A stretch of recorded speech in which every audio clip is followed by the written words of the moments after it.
Hey guys, we talked last time about revival. I don't know if you caught it or not. If you didn't, go back and catch it. But we were talking about revival, and we talked about how this revival was a spiritually inspired change to our everyday personal living.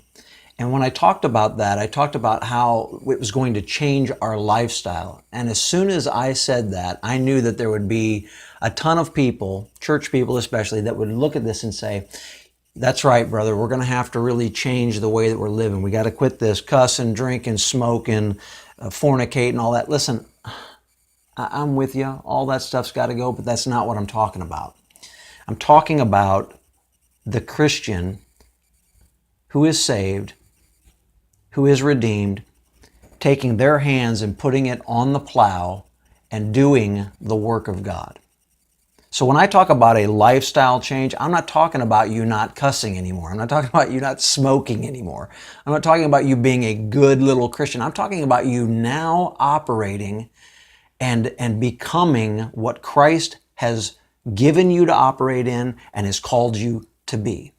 That's the inspired change. That's the revelation that I want you to have today. And that's the revival that I believe God is bringing to every heart. It's to begin to purpose, to live out day after day after day, not in a meeting, not in some super special time that we've set aside, but in everyday walking it out life with God. That in the view of His mercies today, when you get up, when you catch who He is and what He's done for you personally, when you see that and you understand that, and that is rhema to you, that's a revelation that touches your heart. There is a love and a compassion and a compelling that comes from the Spirit of God in our life.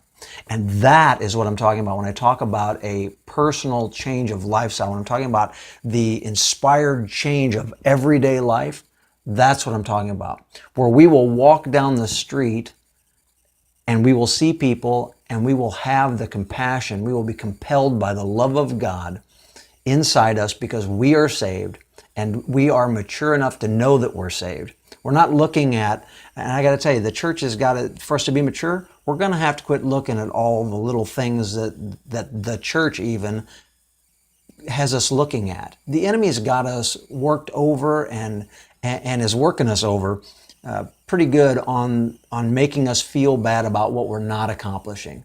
And I'm just telling you, that's a good way to break your neck. You keep looking in the rearview mirror, you're going to crash the car. You can't go forward when you're looking backwards. So let's just call it today, you're a sinner, okay? I am too, saved by God's grace, right? Amen.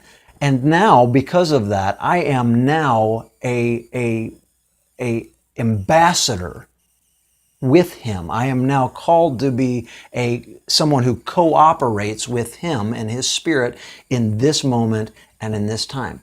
So the more the enemy gets us looking at what we're not doing right and what we're, incapable of managing on our own, the more we focus on those things, the more time we spend wasting that could be used to actually plowing the field. And I just want to tell you, we've got to get beyond that. So when I talk about this lifestyle, I'm not talking about being a good Christian lifestyle. I'm not talking about living that good little life that we've saw. I'm talking about the real deal. I'm talking about real Christianity. I'm talking about having the real Son of God, the living Son of God, living in our hearts and in our lives in such a way that we are spiritually changed every moment of every day, so that we're tuned in and turned on. We understand what God's doing. We know where He's going. And because of that, we're walking with Him every single moment of every single day. Now listen to me. That is revival. So when we talk about lifestyle, that's the lifestyle change I'm talking about. I'm talking about you being so connected to God that at every moment of every day, He could whisper and you'd be able to say, yes, Lord, and you'd be able to then see and do what He's asking you to see and do. That's pretty cool. If that's not how you're living, I want to challenge you today. Get connected to God. That is what He's got for you and me this very day. God bless you. You have a great day. We'll see you next time.